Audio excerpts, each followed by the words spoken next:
Hi hello അസ്സലാമു അലൈക്കും. ഇന്നത്തെ വീഡിയോയിലേക്ക് എല്ലാവർക്കും സ്വാഗതം. അപ്പം ഞാൻ ഇന്ന് വന്നിരിക്കുന്നത് മക്കളെല്ലാം സ്കൂളെല്ലാം വിട്ട് വരുമ്പോഴേക്ക് അവർക്ക് ഇഷ്ടപ്പെടുന്ന രീതിയിലുള്ള ഒരു ഈവനിങ് സ്നാക്കും ആയിട്ടാണ്. അപ്പോൾ എല്ലാവരും വീഡിയോ സ്കിപ്പ് ചെയ്യാതെ തന്നെ മുഴുവനായി കാണാം. അപ്പോൾ ഇതെങ്ങനെ ഉണ്ടാക്കുന്നത് നോക്കാം.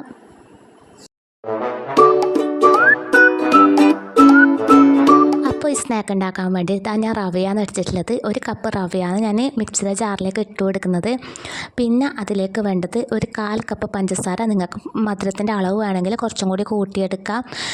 ലൈറ്റായിട്ടുള്ള മധുരം മതെങ്കിൽ ഒരു 1/4 കപ്പ് പഞ്ചസാര മതിയാവും. ഇനി ഇതൊന്ന് പൊടിച്ചെടുക്കുക. ഒന്ന് ജസ്റ്റ് ഒന്ന് ക്രഷ് ചെയ്തെടുത്താലും മതി.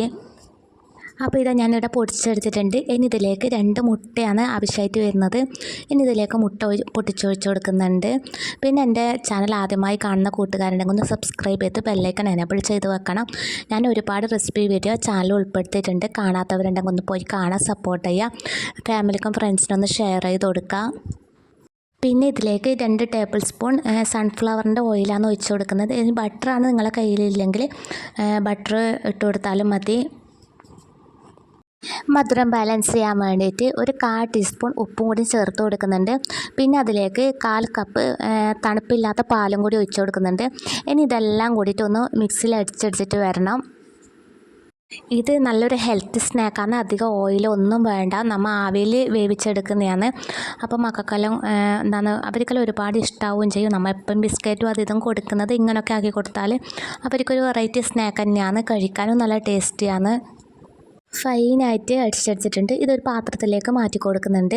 പിന്നെ ഇതിലേക്ക് ഒരു 1/4 ടീസ്പൂൺ ബേക്കിംഗ് സോഡയും അതുപോലെ തന്നെ ഒരു 1/2 ടീസ്പൂൺ ബേക്കിംഗ് പൗഡറും കൂടി ചേർത്ത് കൊടുക്കുന്നുണ്ട്.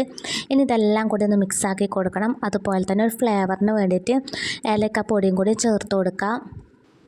ഏലക്കപ്പൊടി ചേർത്ത് കൊടുത്തില്ലെങ്കിൽ മുട്ടയുടെ സ്മെല്ലായിരിക്കും മുന്നിൽ വരിക. അപ്പം ആ സ്മെല്ല് ഒഴിവാക്കാൻ വേണ്ടിയിട്ടാണ് ഏലക്കപ്പൊടി ചേർത്ത് കൊടുക്കാൻ പറയുന്നത്. ഇനി ഇതെല്ലാം കൂടി നന്നായിട്ട് മിക്സാക്കി കൊടുക്കണം. പിന്നെ ഇത് നിങ്ങൾക്ക് സ്റ്റീലിൻ്റെ ഗ്ലാസ്സിൽ ഒഴിച്ചിട്ടാകുമ്പം അങ്ങനെ വേണമെങ്കിൽ വേവിച്ചെടുക്കാം. ഞാനിപ്പോൾ ഇഡലിത്തട്ടിലാണ് വേവിച്ചെടുക്കുന്നത്. അപ്പോൾ അതിന് വേണ്ടി ഞാൻ ഇത് ഇഡലിത്തട്ടിൽ കുറച്ച് വെള്ളം ഒഴിച്ചിട്ട് ചൂടാക്കാൻ വെച്ചിട്ടുണ്ട്.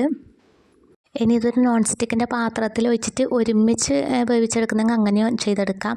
അപ്പോൾ ഞാൻ ഇഡ്ഡലി പാത്രത്തിലാണ് ആക്കുന്ന ഒരു വെറൈറ്റിക്ക് വേണ്ടിയിട്ട്.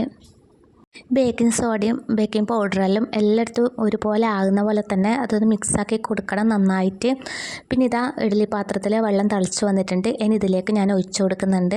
ഈ എണ്ണ അധികം കഴിക്കാത്തവർക്കെല്ലാം ഇങ്ങനെ ഉണ്ടാക്കി കൊടുത്താൽ അടിപൊളിയായിരിക്കും. ഇതിലധികം ഓയിലോ ഒന്നുമില്ല. പിന്നെ ഉള്ളത് റവയാണ്. ഹെൽത്തി ആയിട്ട് വരും.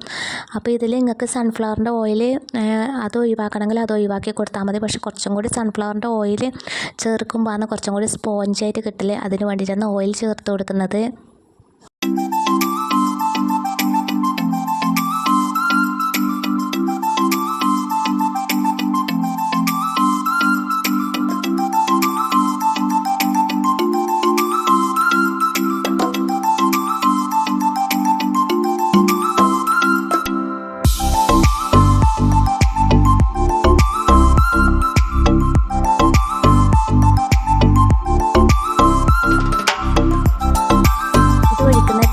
ഞാൻ ഇഡലിത്തട്ടിന് കുറച്ച് ഓയിലാക്കി കൊടുത്തിന് പെട്ടെന്ന് വിട്ട് കിട്ടാൻ വേണ്ടിയിട്ട്. അപ്പം ഓയിൽ ഒഴിച്ചിട്ടില്ലെങ്കിൽ ചിലപ്പോൾ പറ്റിപ്പിടിക്കും. അതിന് വേണ്ടിയിട്ടാണ് ഓയിൽ ഒഴിച്ചെടുക്കുന്നത്. ഇത് 10 മിനിറ്റ് ശേഷം തുറന്ന് നോക്കിയത് ഇതായിട്ടുണ്ട്. അടിപൊളിയായിട്ട് തന്നെ വന്നിട്ടുമുണ്ട്.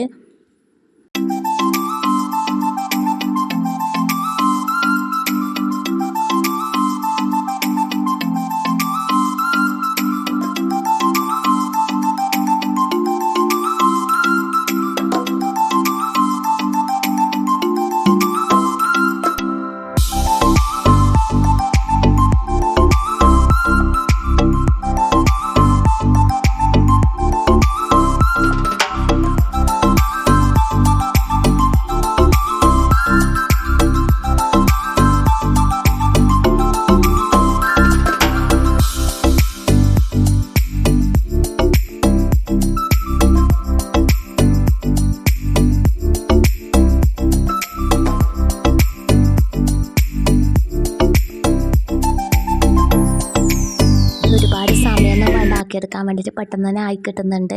അപ്പോൾ ആദ്യത്തെ ആയിട്ട് ഞാൻ എടുത്തിട്ടുണ്ട്. ഇതിപ്പോൾ രണ്ടാമത് അതുപോലെ തന്നെ ഒഴിച്ചു കൊടുക്കുന്നുണ്ട്.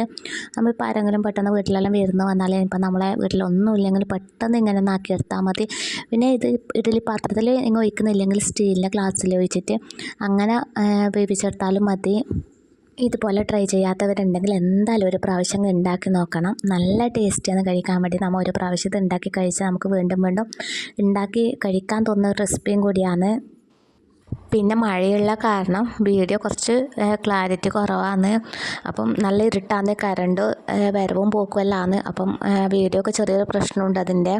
അപ്പോൾ ഇതാ രണ്ടാമത്തെ ആയി കിട്ടിയിട്ടുണ്ട്. ഇനി ഇതാ കട്ടായിട്ടും കൂടി കാണിച്ചു തരാം. ഇത് നിങ്ങൾക്ക് ഫുഡ് കളർ എന്തെങ്കിലും ചേർക്കണമെങ്കിൽ ഒരു കളറിന് വേണ്ടിയിട്ട് എന്തെങ്കിലും ചേർക്കണമെങ്കിൽ അതുപോലെ നിങ്ങൾക്കൊരു എന്തെങ്കിലും കളറും ചേർത്ത് കൊടുക്കുക, ഒരു വെറൈറ്റിക്ക് വേണ്ടിയിട്ട്. അപ്പോൾ ഇതാ എൻ്റെ ഇന്നത്തെ വീഡിയോക്ക് ഇത്രയൊക്കെ ഉള്ളൂ. എൻ്റെ ഇന്നത്തെ വീഡിയോ നിങ്ങൾക്ക് എല്ലാവർക്കും ഇഷ്ടമായി എന്ന് കരുതുന്നു. ഇഷ്ടമായെങ്കിൽ ലൈക്ക് ചെയ്യാനും സബ്സ്ക്രൈബ് ചെയ്യാനും കമൻറ്റ് ചെയ്യാൻ ആരും മറക്കരുത്. അപ്പോൾ ഇൻഷാ അല്ലാഹ് ഇതുപോലത്തെ നല്ലൊരു വീഡിയോ ആയിട്ട് തന്നെ വീണ്ടും വരും. അതുവരേക്കും ബായ്.